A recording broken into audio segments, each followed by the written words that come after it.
Ibu barangkali berkenan mendampingi, monggo. Nah, monggo berkenan mendampingi. Boleh Pak dari Bapak izin.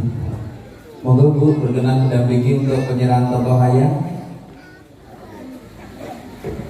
Dinding Bu Ege berikan dengan foto.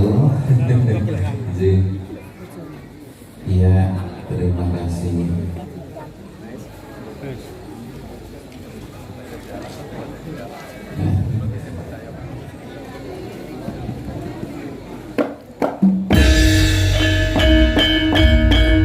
Winando ujur masuk panas main wayang kulit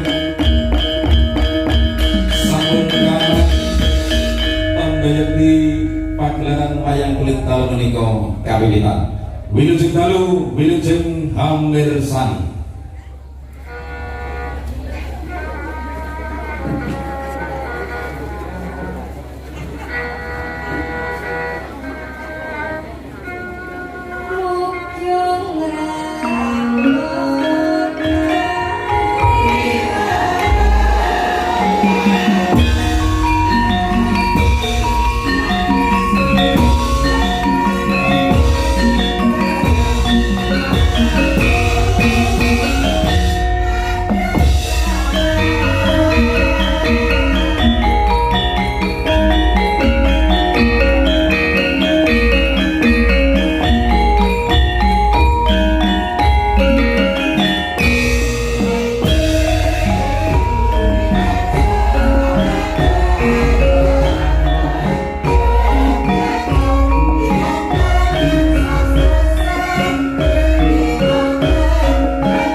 Udung rinenggo sastra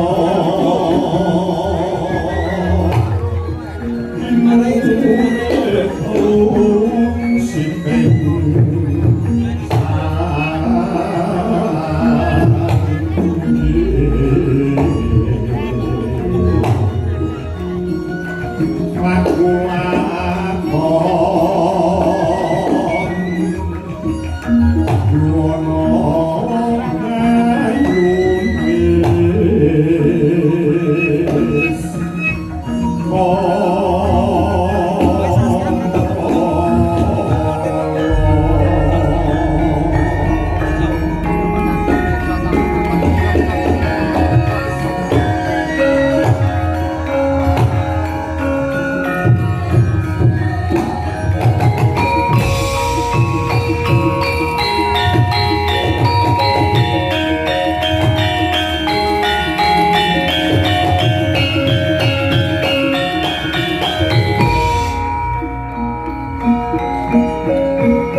Nilungun kapok borsan Morberingat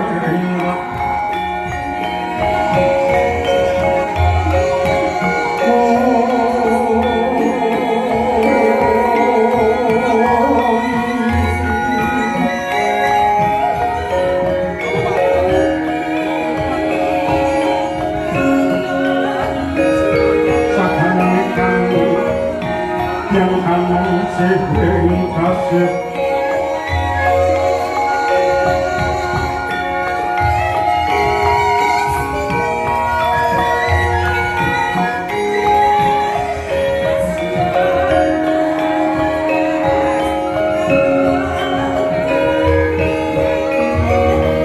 malah buku sahabatku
puji pikir kidung suci yang mantra rahani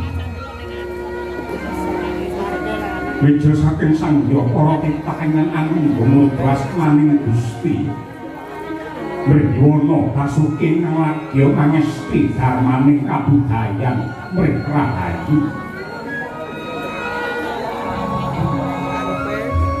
Murwani nabuka kandha nenggih bunelaring negari Dwarawati ya sinebak Dwaraka ya ngaran Jenggalapura ya Jenggala Manik negari Dwarawati pantes sinebut Warasundari ingkang werdini bumi pinilih prasasat gempalaning omah kasuwargan kang den papanake ing kono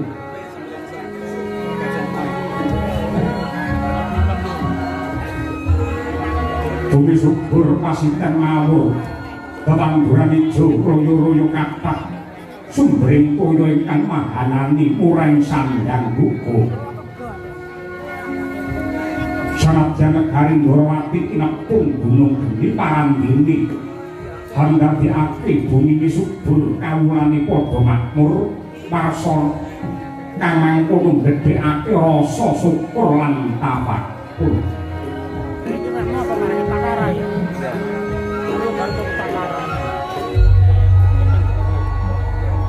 para putra lan para taruna weruh ing tata krama ngajeni marang ingkang werda awit wajuh ngenya hangesti mring dwija ingkang mapan wonten ing sarana wiyata pranyata ledha ing kawruh maneka warna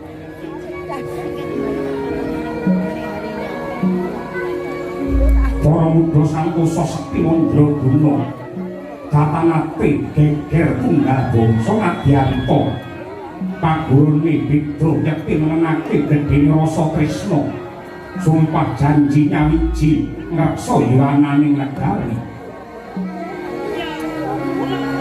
para brahmana resi guntur ing kapa melen ing cipta nuntun manungsa cedhak pring agama.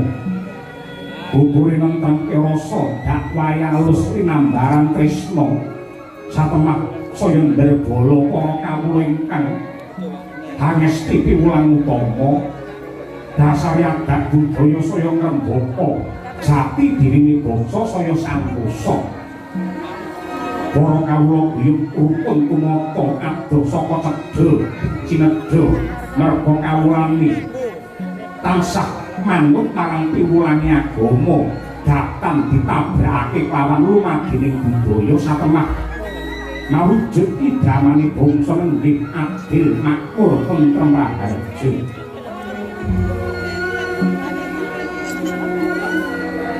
Durungan cek dina merdeka ing wulan Hasta para kawula saeka praya gotong royong lunggal sedya katingal ing desa dadi reja awit rinengga umbul-umbul ing pinggiring marga dian kencar-kencar gumandul mawarna-warna tembok pinabur awarni seta swasana saya wibawa awit kumlebete sang duwi warna.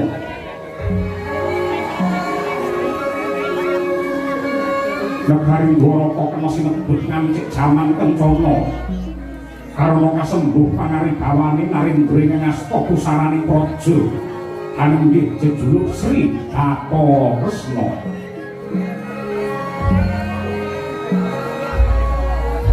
Ya sinebat sampe Soma Danardana Wisnumurti Padmanaba nalika muda kekasih Raden Narayana. Wis kawentar dadi wadah panitisanisan Hyang Wisnu diwani kabagyan uga sinebut sutaning rata ing jagat pamlawas paningali weh pekadang ing jagat sawidul sarta mahambet adil para marta tresna asih ing para kawula.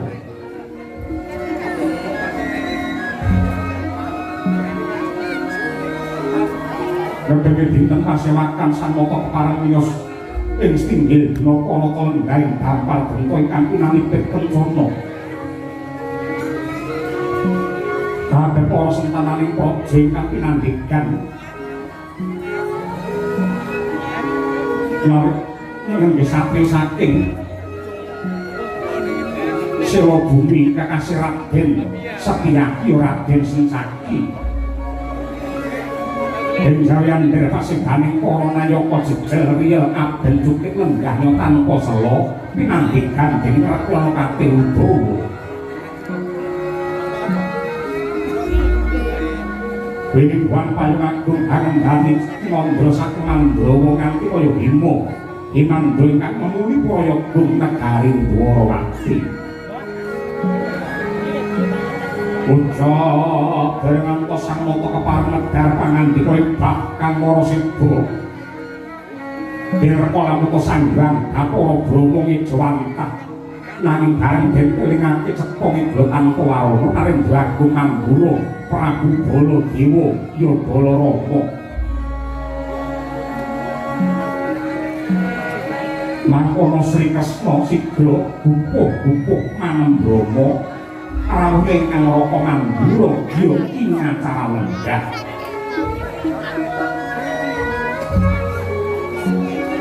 Kamu dikawiji pangandikane sang Raka mangkono lamun to kawil sing karna.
Sritimun sing pasewakan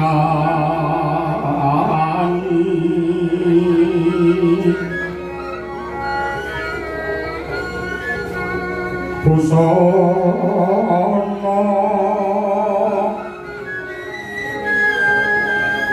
maneka warna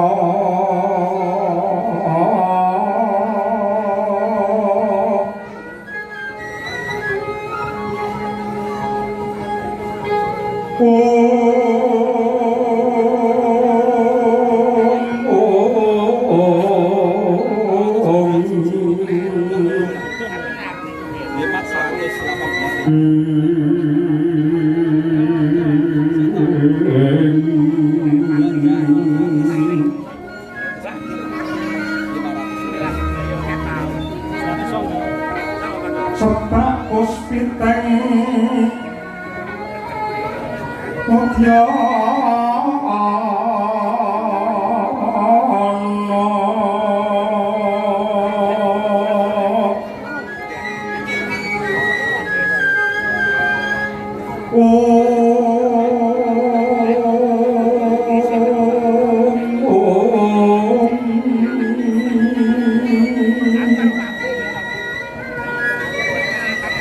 yang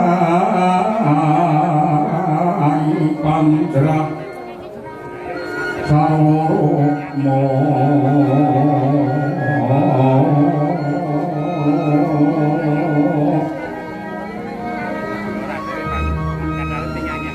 renggeng manik mawa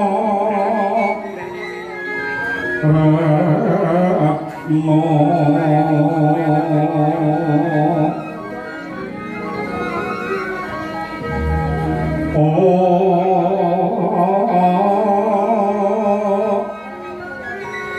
bro papan nyosu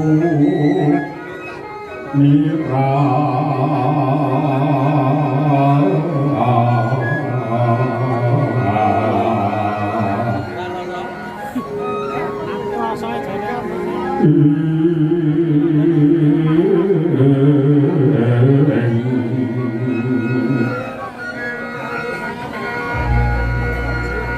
nyaring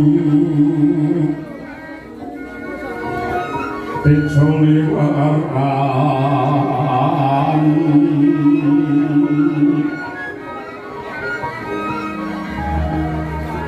lergilap sisiring kaki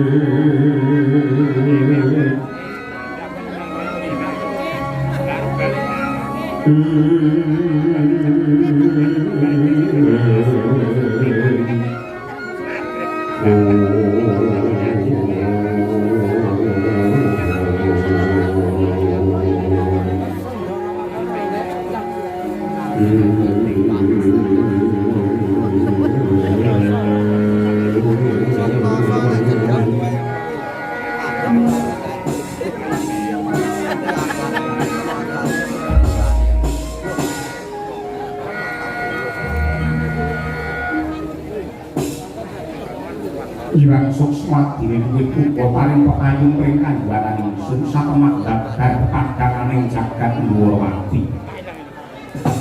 Kawula nyuwun sewu Koko Prabu. Koko Prabu Mandura sarawuh paduka wonten ing Stinggil dina Paraka negari Dwarawati kalilan ingkang rayi. Ngaturaken pambagi panakrami malam tuan kunjuk wonten ngarsa paduka jeneng Koko Prabu Mandura. Balata ya jagat ya dewa ya bapa kadangipun kakang Yai Harimurti banget panariman ingsun dening nganti semono sih kadangan saka kahormatan ingkang ndok caosake marang Baladewa dasare anggih Prato jenis kala nir ing sambikala baline ngatur salam taklime Baladewa muga kunjuk ana ngarsamu Yayi Prabu Narayana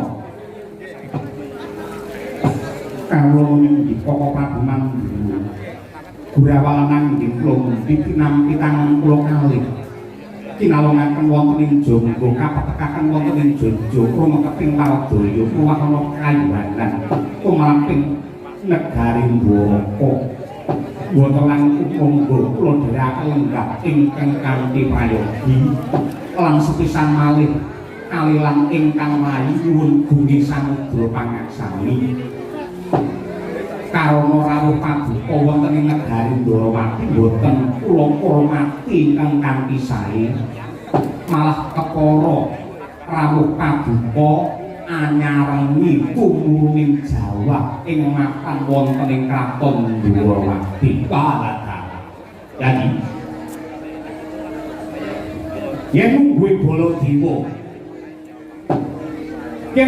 Baladewa aku nderekake dawuh pangandikane para Brahmana Resi Kyai Alim Ulama kae ingkang panjenengane kepareng-pareng dawuh lamun to wong lagi nyuwun lamun to wong lagi ndedonga utawa lagi meminta marang Syekh Nugrahane Hyang Agung kuwi kok barengi tekaning udan kuwi kala mangsa malah mandi dongane kala mangsa malah diijabahi apa kang dadi pangune dadi mungguhe Baladewa ora dadi apa ya nek jatuh Baladewa ya rumangsa nggumun setahun jembleng sarendem ing atase Ndrawati barengi anggengku teko barengi tekani udan tur eloke kahanan lagi iki aku ngerti lamun to ning ngarepe sinden iki ana embere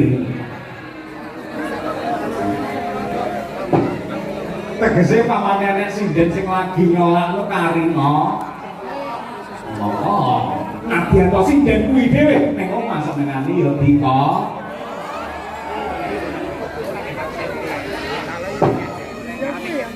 udan kuwi mungguhe Baladewa ki nugroho ya udan kuwi dumadi saka banyu mongko banyu kuwi simbole penguripan muga-muga kanthi tumurune udan ing jagat Ndrawati kene minangka kandha sih katresnaning Gusti ingkang Maha Nasa marang Yayi Prabu Kresna sak keluarga kabeh tumurune udan dadi srana barokah tumrape Yayi Prabu sak keluarga sumrambahe barokahe tumrape kabeh para pamirsa ingkang kapareng rawuh wonten mriki sedaya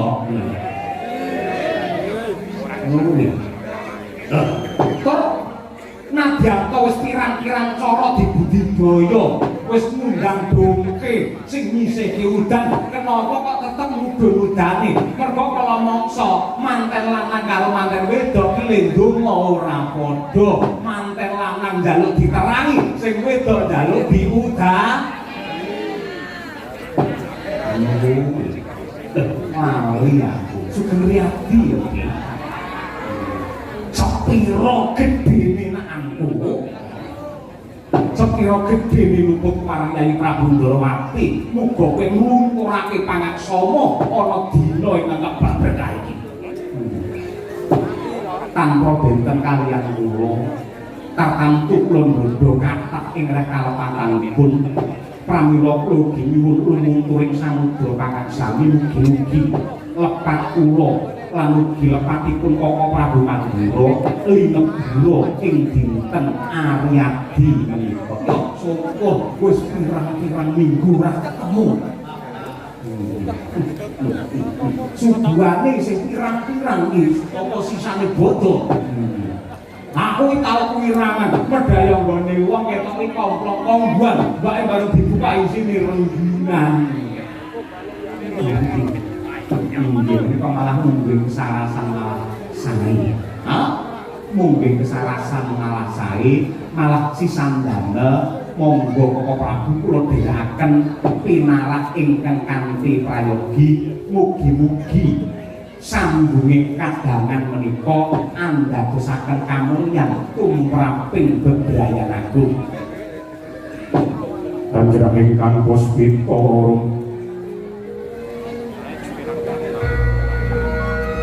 kasiring samiron ombre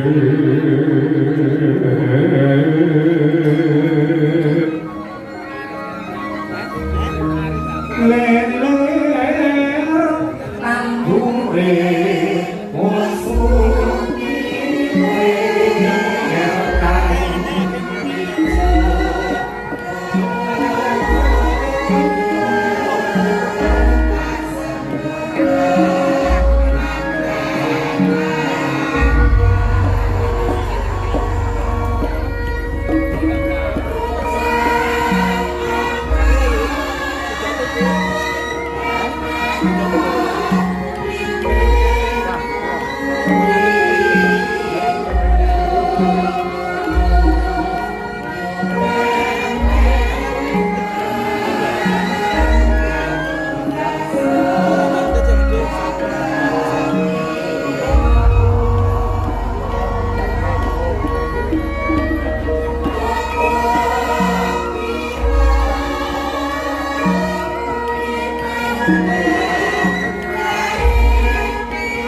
kejaba pun kakang nindakake dawuh pangandikane utusaning Gusti ingkang pungkasan sing surasane sok sapa manungsa sing gelem nyambung kekadangan nyambung paseduluran ing kono bakal dijembarke rejekine dipanjangke yuswane wis siji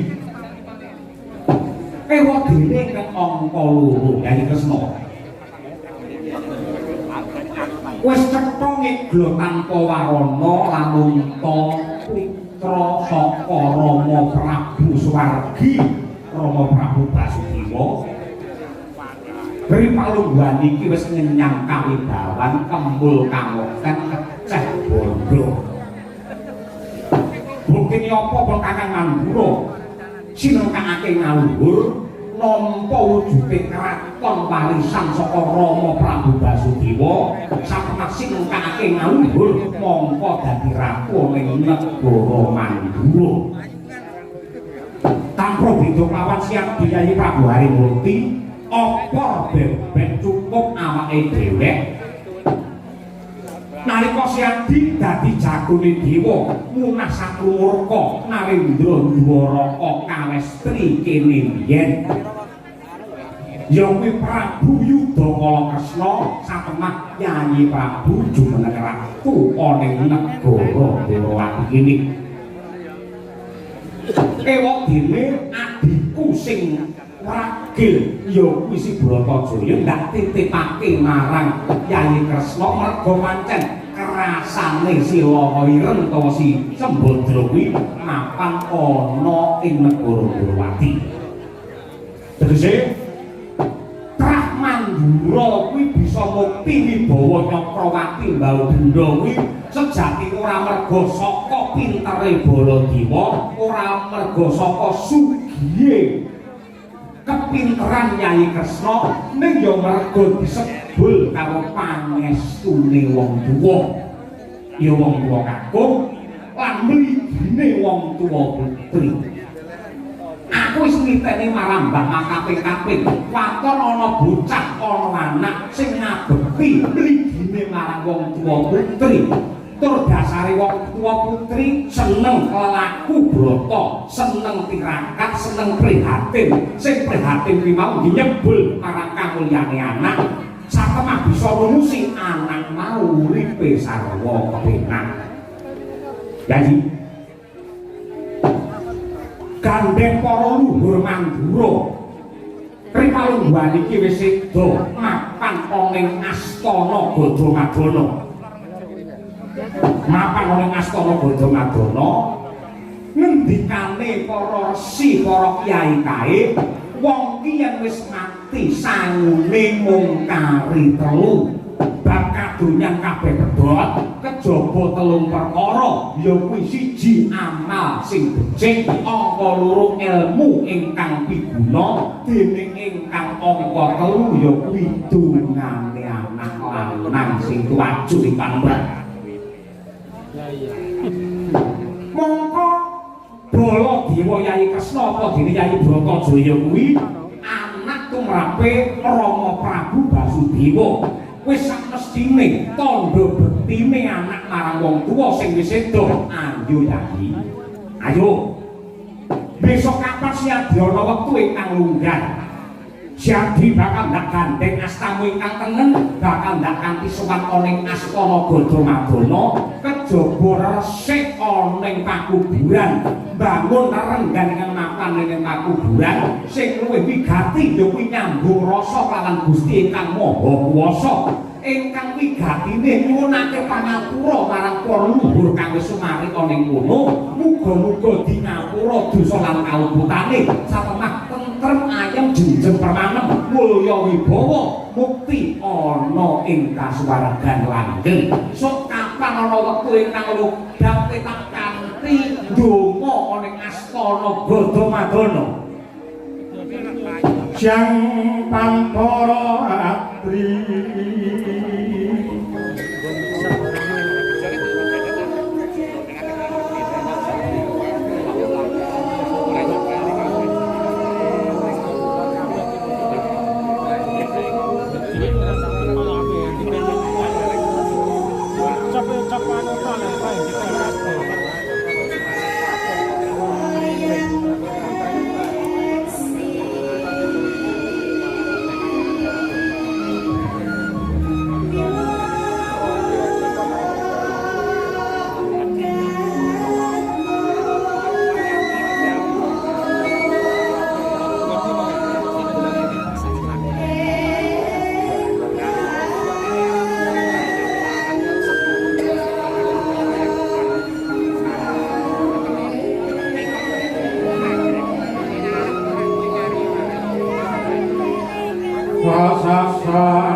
yang kagungan tosing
Dewa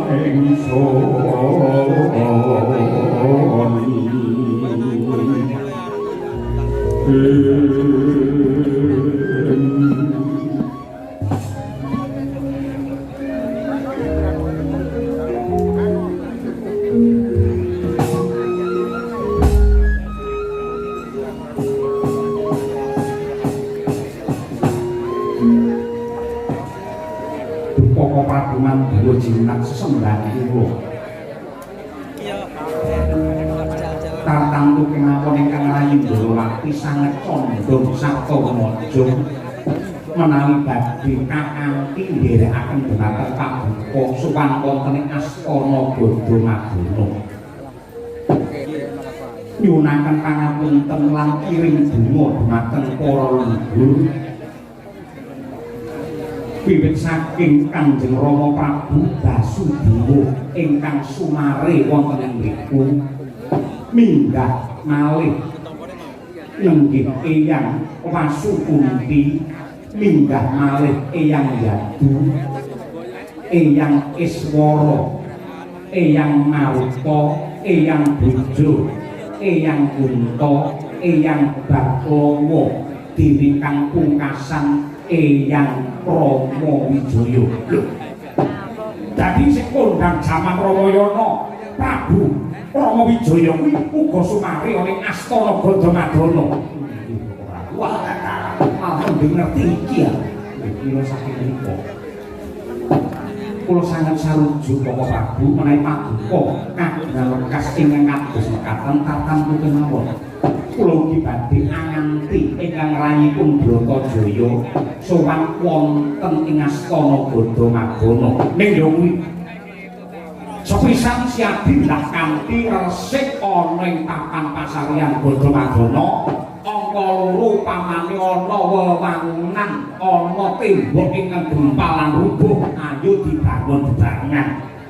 Nah, sakwise kuwi bebarengan nyuwun marang Purbane Hyang Agung lan sing ndak pundhut mungkrah mandura wae ingkang dinilani klebu ing Astana Gandhamadana pamriye mek ora ana sing ganggu gawe ora ana sing nggodha sakliyane trah mandura ora kena mlebu ing Astana Gandhamadana.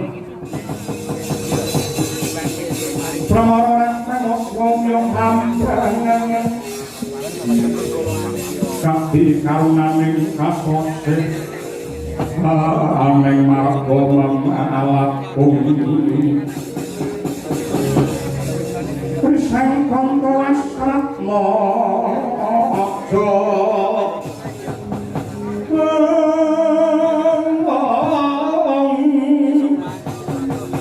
lang lalu hangul ati surya mangrang sang wayah umyus samara ayam kacarita eca ngene Windawacana wong setinggil dina kawata negari Dwaraka kocap Embah kang samya maraseba minggahipun Resi Jembawan ingkang karis tinggal Magita-gita.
prabuning lakas Lukit Hollywooding itu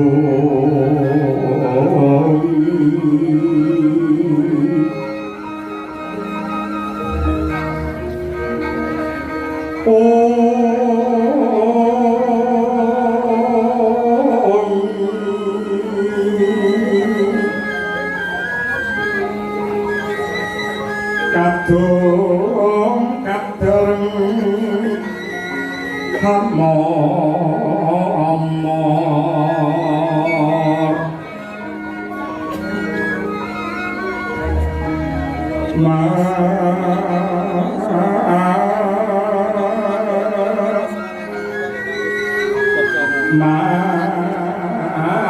mangun manah rahayu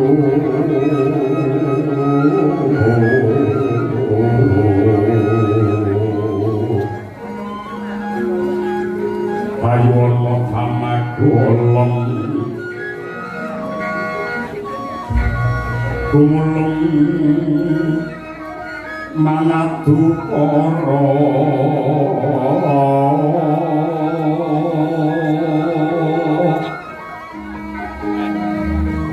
karena niro mangapus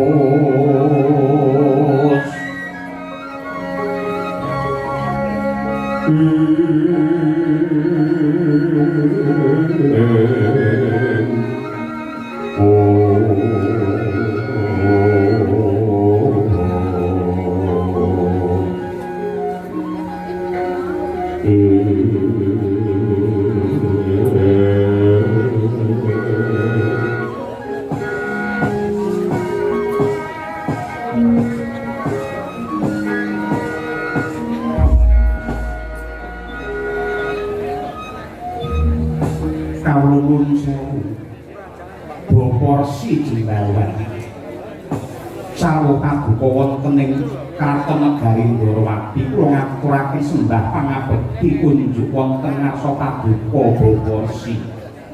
Waduh angger anak Prabu Harimurti sangat anggen kula nampi dawuh sami-sami lan mugi-mugi kula cumangkaka nampi dhumateng sembah paduka menika boten andadosaken walat tumrapipun kula pun Jembawan. Mboten langkung salam taklim kula unjuk wonten ngarsa paduka anak Prabu Ndorowati. Inggih Baporsi sangat anggen kula nampi nyuwun pangapunten.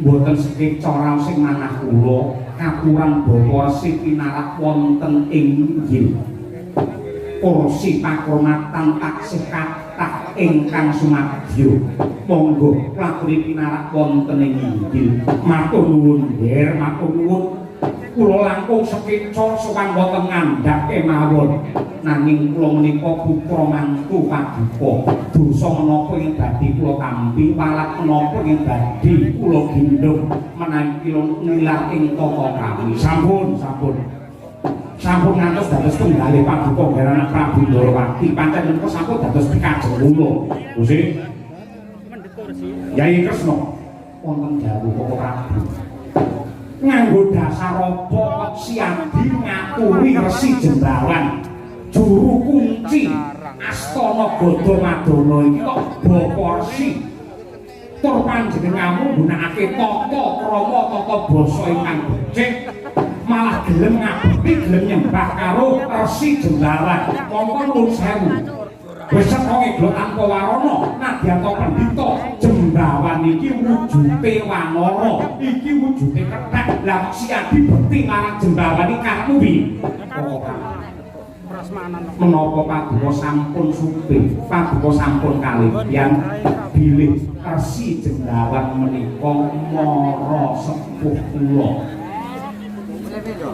Yayi Dewi Jembawati menika putra putrinipun Resi Jembawan ingkang sakmangke kula palakrami tegesipun menika tiyang sepuh kula ingkang tedah kula pundi-pundi Jembawan iki dadi mara tumamu nggih dalah ing antase panjenengan Ratu Gobinetara oboring jagat sutaning rat mongko titih Bathara Wisnu kok ora turane mung kethek.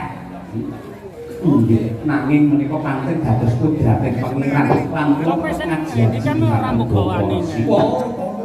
Cepjas entek banune. Lah syukur yen panjenengan ngono ya. Syukur. Kaya biru tok. Sinuwun Prabu Baladewa bekti kula kunjung sinuwun. Ya, arsi jelawan ndak tampa gawe renaning griya ora liwat diprayogake anggone pinarak. Oh kuwi to. Sinuwun nganggo mangros boten kirang sekecuan nggih kula sehat. Ora didol. Nyuwun pangapunten Bapak. Ora wong kalilan kula nila bondo, kalilan kula sadong dawuh. Yen pancen wonten bakti gati badhe ngadawaken kok boten nimbali kemawon dhumateng ingkang putra. Kula mangke ingkang sowan wonten ing Godo Madana. Kok ngantos keraya-raya paduka rawuh wonten mriki menika wonten wigatos menapa. Wong ngedya mangu mangun kongkan wan rimang berleno tanpa kanin yang angkuloso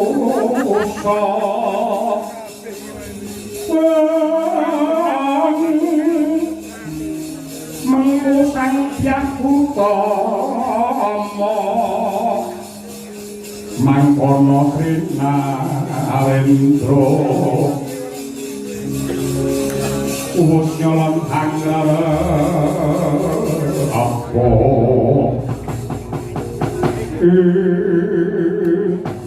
Aduh anak Prabu sewu lepat tak nyun tak dakwan nyun gongi samudra pangaksani sampun cetha pratila biling ingkang bapa kula pun jendawan Pinitaya dening Pepunden Mandura lan Ndorowati supados ngreksa wontenipun Astana Gadamadana. Kula kadhapuk dados juru kunci wonten ing Gadamadana. Nanging ripalungguhan samangke kula rumaos ewuh kaya ing pambudhiyangken kula badhe makarti. Mongko sampun cetha ngegla tanpa warana dening Astana Gadamadana menika papan pasaryanipun para luhur Mandura menika papan ingkang suci, papan ingkang nemu sejarah ageng. Nyewa semanten ripalungguhan samangke kok kawontenanipun malah tiba kosok balen. Menapa sebabipun kula kok matur kados mekaten karena kathah para menungsa para kawula Ndorowati lan ugi Mandura ingkang sampun mingerke blatipun sami ngaji-aji sami nyembah dumateng para luhur ingkang sumari wonten ing Gadamadana. Wonten ingkang nuwun supados dipun paringi mulya, wonten ugi ingkang nuwun supados dipun paringi sugih, wonten ingkang nyuwun dipun paringi kondhang lan sanes-sanesipun emanipun anggenipun nyuwun boten wonten ngarsanipun Gusti ingkang nyipta jagat nika malah sambat kaliyan para luhur ingkang mapan wonten ing Gadamadana. Malah ripalungguhan samangke menika wonten adat wonten budaya ingkang sanget mengkang saking kautaman menika cetha lamun kumindak ingkang kebak maksiat para kawula ing mriku anggadhahi kapitayan menawi makempal menawi kumpul menawi saresmi antawisipun lanang lan wadon mongko sanes bojonipun mapan wonten ing Astana Gadamadana. Ing mriku badhe saged sugih dadakan yen dodolan ugi sami pinaringan laris. Ning emanipun kok papan menika dados rama ingkang kebak maksiat kados mekaten. Sami cumbana, sami sambung tresna wonten Astana Gadamadana ning sing dipilih golek sing dudu bojone dhewe.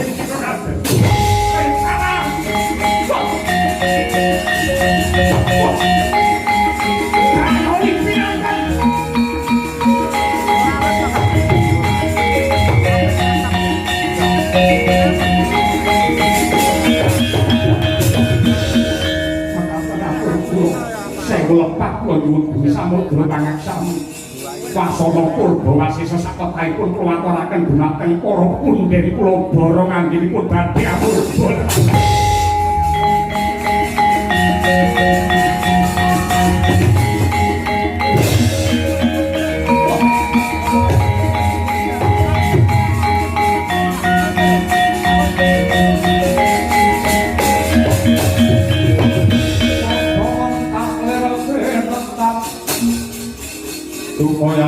sinip pidodo pangawing wengis Napa sak wong tandir Bicapnya mangolo cokro Raupan rabak beranang Raupan rabak beranang Koyo kembang urawari Yen kasumeta marang saketeng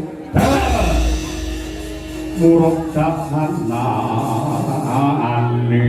Wah Prayoli binatang iblis lanang setan menggo menungso babar pisan aku ra duga ngono nembe wae pun kakang lawan Siadi kepengin bakal ngagungake ngluhurake para pendhet ingkang sumarya ning Astana Gadamadana ning abang sing dadi kupingku krungature Resi Jembawan lamun to papan kuwi kanggo srana maksiat kanggo srana sangkrama utawa lumadine asmara antarane priya lan wanita mongko sing digoleki malah dudu bojone dhewe aku ora trima kuwi lakon iki aku tak njaluk pamit jangkae ora ari wong sing marang tutune Astana Gadamadana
nyuwun pangapunten para ulama sampun paring dawuh bilih tiyang ingkang tansah nengenaken raos sabar menika kinasih dening Hyang Agung nanging ora trima rasane ngantiku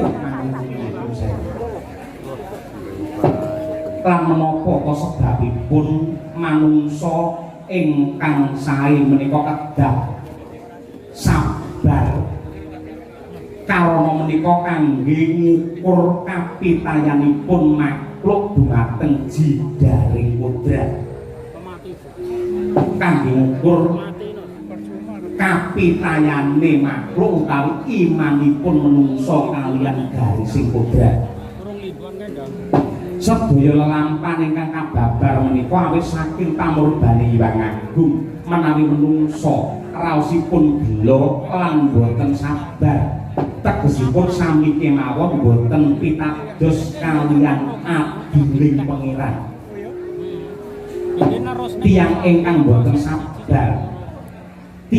boten sabar menika tegesipun murka utawi nesu tiyang nesu menika anjalari owahing akal lan pamikir pramila menawi tiyang nembe duka ingkang sae namung mendel lan kendel karana menapa kemawon ingkang dipun putusaken tiyang ingkang nembe nesu menika kathah lepatipun kathah wakatipun tangurunga badhe gedung keduwung ing tembe wingkingipun kejawi saking menika Para Prabu tiyang ingkang asring duka menika ugi dados sumber-sumbering sesakit ludira utawi getihipun dados kenthel utawi boten encer miline getih menika boten lancar mila lajeng dados sakit mapan wonten ing dada karana kedeting jantung boten irama lan boten tumata satemah saged dados sakit ingkang anyerang wonten ing jantung kentelipun getih satemah getih boten saged mili minggah wonten ing otak dadosipun penyakit yen cara sakmenika naminipun penyakit stroke. Nadyanto boten remen rokok nuwun. Nadyanto boten doyan ngrokok ning menawi tiyang kala wau kerep nesu menika anjalari nuwun sewu peradangan saluran angin sajroning badan napasipun boten tumata satemah dados penyakit paru-paru nadyanto tiyang kala wau boten rokok ning kerep nesu mila nadyan kathah-kathahipun tiyang rokok niku larane paru-paru ning sing ora ngrokok larane malah rupa-rupa.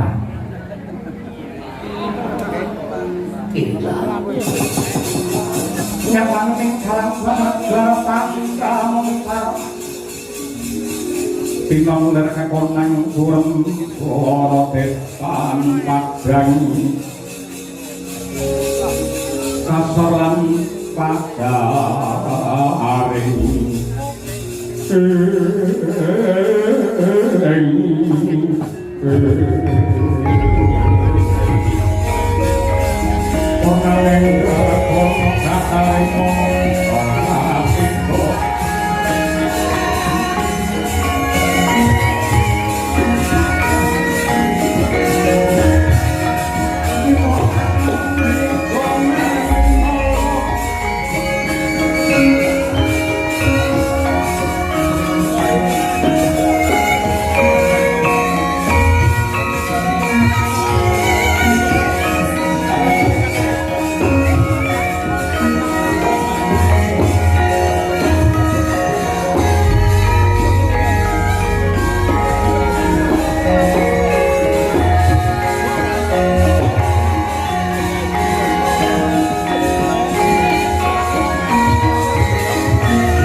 tujune kok kowe ngilikake marang Baladewa yen ora wis tak orak-arek menungso keparat ing ngapal ning astana Badamadana. Mila kula suwun tetep sabar. Banjur samengko nyuwun sewu jumbuh kaliyan dawuh paduka. Kula tetep badhe nderekaken paduka Koko Prabu Mandura anganti Yayi Bratajaya dinten samangke bidhal wonten ing astana Badamadana. Mangke perkawis para kawula ingkang milar saking kautaman nabrak saking wewaraing agami mangke kula ingkang ngemutaken Koko Prabu katuran jenah pinarak kemawon ingkang wigatos mangke sasampunipun prapta wonten ing astana Badamadana nyuwun pengasih Hyang Agung mugi tansah anjangkung dumateng keluarga ageng Mandura. Yen pancen kaya mangkono Yayi Prabu Harimurti banget aku sarujo apa kang dadi go pratikelmu ora liwat aku bakal ngestokake dawuh langkung rumiyin monggo kula dherekaken manjing wonten ing ngarapan jan menika manasih tujuan iwang aku yo nadyan kala ibadah ki becik wong manembake apik ning menungso duwe tata cara dewi-dewi monggo siang dikundur ledakon peminta manasih tujuane iwang aku mapan ning sanggar pamunjang mengko manut kapitayanku aku uga minta manasih tujuane iwang aku sewang-sewangan makaten kok yo Niki boten langkung sendika ngestakaken dawuh Dimas Setyaki kawula